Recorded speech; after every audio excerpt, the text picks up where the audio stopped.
Welcome to the Fear and Greed Business News Afternoon Report for Wednesday, the 3rd of July, 2024. I'm Sean Aylmer. Every afternoon, we've got the 5 stories that happened today that you need to know about. Story number 1, the S&P ASX 200 closed up 0.3% today to 7,740 points, with the tech stocks leading the way, thanks to a strong night on Wall Street. WiseTech Global reversed some of yesterday's losses, finishing up nearly 2%. Xero also did well. It was a good day for the miners, with the best on the bourse, or at least among the top 200, being uranium stock Deep Yellow, while the energy stocks did well also. BHP, Fortescue Metals and Rio all closed up 1% or better. Worst was Liontown Resources, which actually was the best yesterday, so there was a bit of profit taking going on there. The big banks were all lower. Online book retailer Booktopia has been placed in voluntary administration. Shares will remain suspended after they were halted in mid-June as the company searched for more funding. And APA Group shares fell after it said it expected a non-cash impairment of $145 million to its Moomba Sydney ethane pipeline. Story number 2, the broad-based S&P 500 closed above 5,500 points overnight for the first time ever. It was pushed higher by the tech stocks, notably Tesla, which finished up 10%. The tech-heavy Nasdaq also finished at a record above 18,000 points for the first time. The jump came after US Federal Reserve Chair Jerome Powell said he'd seen some really good progress in a recent decline in the Fed's preferred measure of inflation. In commodity markets, oil prices remain on an upward trend, with Brent fetching close to $87 a barrel. Gold's also trading higher, around $23.30 an ounce. Iron ore prices earlier in the month were forecast to drop below $100 a tonne, but they've shown some resilience. They're trading around the $108 a tonne level. In currency markets, Bitcoin's worth just under $61,000 a unit, and the Aussie dollar is buying 66.8 US cents.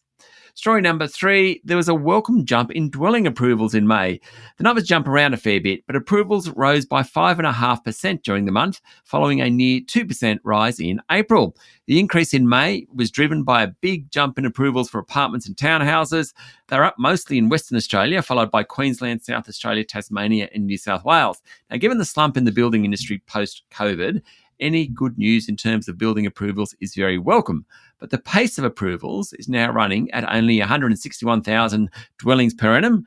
The peak during the apartment boom back in 2016 was around 240,000, and the underlying demand is about 250,000 per year on AMP estimates. The chronic undersupply of housing remains a big problem for the economy and will keep pressure on prices and rents. Story number 4, Donald Trump's sentencing hearing in the Manhattan hush money case has been pushed back to mid-September.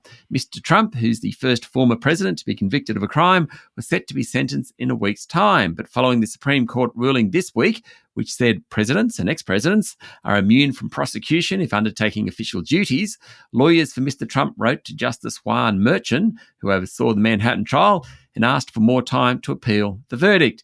They argued that some of the evidence used at the trial, including social media posts and public statements, might have been official acts and therefore inadmissible under the Supreme Court's decision. And story number 5, Tesla's share price jumped 10% overnight after the electric vehicle maker reported a second consecutive quarterly drop in deliveries on the back of slowing demand and tough competition from cheaper Chinese rivals. There was slowing demand, but it was less than expected, hence the surge in Tesla's share price. The company's stock is now up 35% since June 11, though the value of the company is still around 60% of its peak in November 2021. Tesla delivered 440,000 vehicles in the 3 months to the end of June. It's back as the number 1 EV maker in the world. China's BYD also came out with numbers. It delivered 426,000 vehicles. It was further good news for Elon Musk. In recent weeks, shareholders have reapproved his $56 billion pay packet, which had been struck down by a Delaware court. Shareholders also agreed to move the company to Texas, and it is being repositioned as a robotics and AI company. In fact, the robo-taxi is supposed to be unveiled on August 8. As always, plenty going on around Elon Musk. That's it for the afternoon report for Wednesday, the 3rd of July, 2024. Don't forget to hit follow on the podcast and find Fear and Greed on LinkedIn, Instagram, X, TikTok and Facebook. Join Michael Thompson and I tomorrow morning for the Fast 5 by Fear and Greed, the top 5 business stories you need to know in just 5 minutes. I'm Sean Aylmer. Enjoy your evening.